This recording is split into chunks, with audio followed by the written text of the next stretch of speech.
CBN e a Tecnologia, com Gilberto Sudré.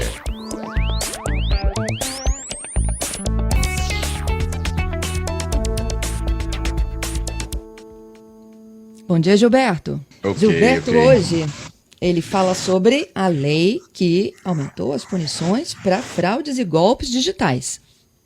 Exatamente, Fernanda. A lei, a gente já tinha uma lei, né, que previa uma série de penas e punições sobre invasão de dispositivos informáticos, né, e sobre derrubada de sites, né? Só que agora, né, acompanhando esse crescimento da ocorrência de vários golpes que a gente tem até relatado aqui no CBN Tecnologia ou na CBN Vitória também, né, sobre isso, o governo federal publicou uma nova lei, né, a lei 14.155, que prevê punições mais severas aos crimes cometidos pelos meios eletrônicos. Então, esse texto ele modifica o Código Penal, né, e aumenta a condenação para até 8 anos de prisão, mais multa para quem invade dispositivos, ou a gente acompanha e realiza esses golpes, né, pela internet ou pelo WhatsApp, ou mesmo estelionato, né, usando os meios eletrônicos. Esse texto, então, ele prevê a punição, que ela até, inclusive, pode ser agravada se os ataques forem realizados a partir de servidores fora do Brasil, né, para isso, né? Ou se a vítima for uma pessoa idosa ou uma pessoa vulnerável, por exemplo, como uma criança, um adolescente, nesse caso. Então, uma coisa bem importante, até pelo crescimento dos golpes que a gente tem acompanhado nessa situação, né? Então, por exemplo, os golpes de clonagem de WhatsApp, roubo de número de WhatsApp, né, que os golpistas utilizam para pedir dinheiro para familiares, por amigos, né, também vão ser agora punidos com penas mais severas nesse caso, né? E aí a gente tem, inclusive, novas penas previstas nessa nova lei. Então, por exemplo, o crime de furto, né, a lei cria um agravante com reclusão de 4 a 8 anos para furtos realizados com o uso de dispositivos eletrônicos conectados ou não à internet. Inclusive, aumentou essa abrangência, né? Então, ou seja, se o golpista, se o ladrão, né, se o criminoso, ele usar dispositivos eletrônicos, por exemplo, para clonar uma abertura de porta ou um controle remoto, ou seja, qualquer tipo de dispositivo eletrônico que ele utilize para fazer um furto, né, ele tem uma pena agora que foi agravada para 4 a 8 anos de reclusão, né, para isso, né? Inclusive a violação de senhas de dispositivos, né? Então, ou seja, isso também vai nessa mesma linha. O crime de estelionato, né? Ou seja, então, roubo, né? Ou seja, esses golpes que a gente vê aí no dia a dia de WhatsApp ou roubo de contas de bancos, por exemplo, né? Também torna o agravante do furto qualificado por meio eletrônico, reclusão de 4 a 8 anos e multa também, né?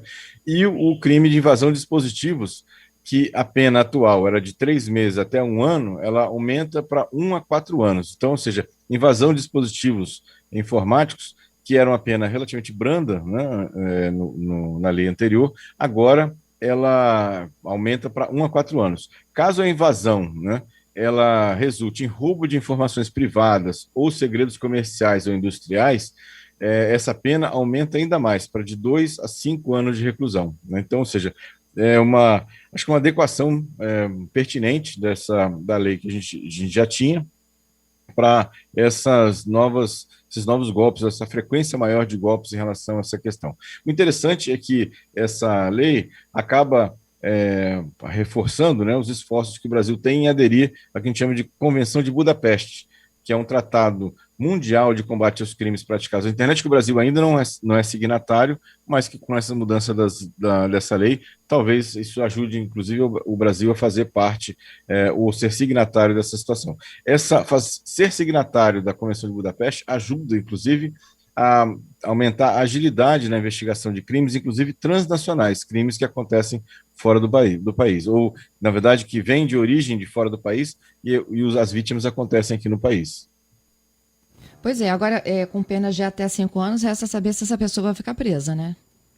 Exatamente, mas antigamente, por exemplo, com penas de 3 meses a 1 ano, né, ela muitas vezes a pena era cestas básicas ou algum tipo de trabalho ou era trabalho voluntário, né, o trabalho condicionado, né, para isso. Com penas já de 1 a 4 anos, ou até de 2 a 5 anos, já fica mais difícil da pessoa ter uma pena mais leve, tipo uma distribuição, pagamento de cesta básica, por exemplo, e aí já começa a ter uma chance maior da pessoa se realmente ficar em reclusão para isso. Bom, mas se enfim, né, é para dar um controle maior a esses absurdos que a gente vem noticiando toda semana aqui, Gilberto, né, que vem então essa lei para restringir um pouco mais esses abusos aí dos cybercriminosos. Exatamente. Não é isso? Exatamente. Isso aí, muito bom. Nós temos alguns temas do nosso Viralizou, entre eles que o WhatsApp desistiu daquela história do bloqueio, né? Vamos à nossa vinhetinha, então? Viralizou. Conta pra gente. Então, exatamente, Fernanda. O WhatsApp fez aquele burburinho todo, lançando aqueles novos termos de uso, né, do WhatsApp, que tinha que ser aceito, que ter uma data X, senão ia bloquear.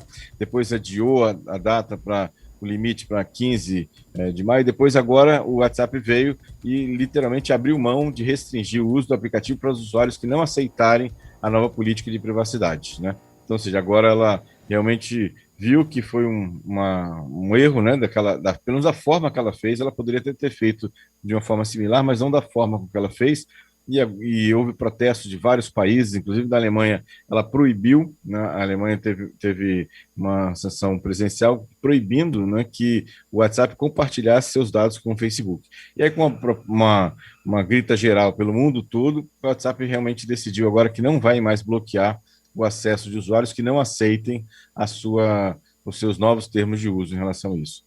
Outra notícia super legal que aconteceu essa semana, na verdade ontem, né, na manhã de ontem, terça-feira, aconteceu na cidade de Sines, em Portugal, a cerimônia para a inauguração de um cabo de fibra ótica submarino que está ligando diretamente o Brasil à Europa. A porta de entrada lá na Europa é Portugal e a porta de saída aqui do Brasil é Fortaleza. Então, existe um cabo de mais de 6.000 quilômetros ligando o Brasil diretamente a Portugal, na Europa, é a porta de entrada para a Europa.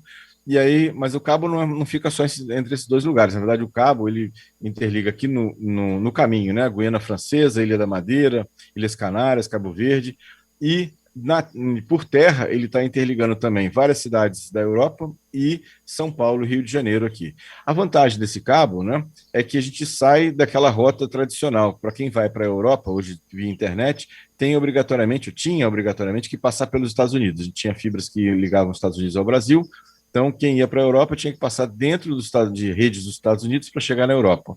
Com esse cabo direto, isso acaba reduzindo, né, aquele atraso, né, de passar por equipamentos dos Estados Unidos em relação a indo para a Europa. Então, melhora bastante essa velocidade. Imaginamos que vai melhorar a velocidade. E tem também a questão da espionagem, né? Ou seja, se a gente não está passando por equipamentos ou por redes americanas, provavelmente a gente não vai ter a chance, pelo menos, de ser espionado esse tráfego que passa direto pelo cabo de fibra ótica até a Europa, né? E uma notícia também interessante dessa semana, que foi uma pesquisa da Kaspersky, falando que o brasileiro são os usuários que menos atualizam seus aplicativos e sistemas. A gente vem falando aqui várias vezes que, como que as medidas de segurança, é importante você atualizar o sistema operacional e aplicativos, pois o brasileiro está atrás do Chile, a Argentina, Colômbia, Peru e México, dos países aqui da América Latina que fazem, né, que tem atualização, que fazem atualização dos seus sistemas. O brasileiro, ele alega que é um processo rotineiro, tedioso, e não atualiza, infelizmente, os seus aplicativos. Então, essa é uma outra pesquisa interessante, uma notícia que me chamou a atenção também essa semana, né, para isso, né? Agora, se não atualiza o aplicativo, ele funciona mal, não? Ou ele funciona mal, e ele também não tem novas funcionalidades, e também ele tem vulnerabilidades que podem ser corrigidas na versão mais nova, né? Mas como você não atualiza, ele também não tem essas correções de segurança, vamos chamar assim, né, para isso. E, Fernanda, uma curiosidade, né, que eu me deparei essa semana: você já notou no teclado que nas letras F e J tem um alto relevo, né, nesse caso, né? Não sei se você já notou nos teclados aí.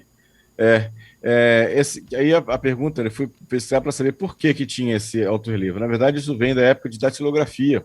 Para quem digita sem olhar para o teclado, né, essas marcas ajudam o datilógrafo, né, quem está digitando, a localizar, a posicionar corretamente as mãos em cima do teclado. Né? Bem, uma curiosidade aí do passado, que até hoje os teclados ainda apresentam. Na letra F e J tem um pequeno ressalto embaixo, que de forma tátil você consegue localizar onde estão seus dedos no teclado. Ah, acabei de sentir. É um tracinho. Isso, Não é exatamente. Exatamente. Né? Gente, eu nunca tinha reparado isso. Eu reparei, fui atrás para saber o que era isso, e vem da época lá dos datilógrafos também. No teclado numérico, quem tem um teclado expandido, teclado numérico, na tecla 5, número 5 também tem um tracinho desse também. Interessante aí pelo menos a curiosidade, né?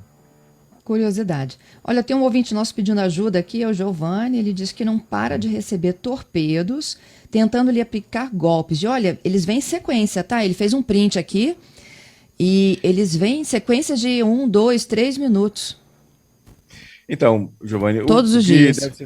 O que deve ser feito nessa situação é ignorar. Infelizmente, você pode tentar bloquear, tem alguns aplicativos de celular que você consegue, inclusive, bloquear números de mensagens de SMS desses números que estão chegando, se for do mesmo número, né? Você consegue bloquear, ou se são de outros números diferentes, você pode tentar bloquear ou simplesmente ignorar essas mensagens. Infelizmente, daqui a pouco o golpista vai cansar de mandar mensagem, né, de tentar, né, já que não tem nenhuma resposta, ele vai mudar para um outro alvo, vamos chamar assim, né, nesse caso. Mas infelizmente não tem muito o que fazer. É isso. Gilberto, eu queria fazer uma última pergunta, até para ajudar os nossos ouvintes aqui que estão nessa fila do agendamento da vacina. Por que alguns conseguem carregar a página mais rápido do que o outro? Tem a ver com o pacote? Com a velocidade? Tem a ver com a operadora, né?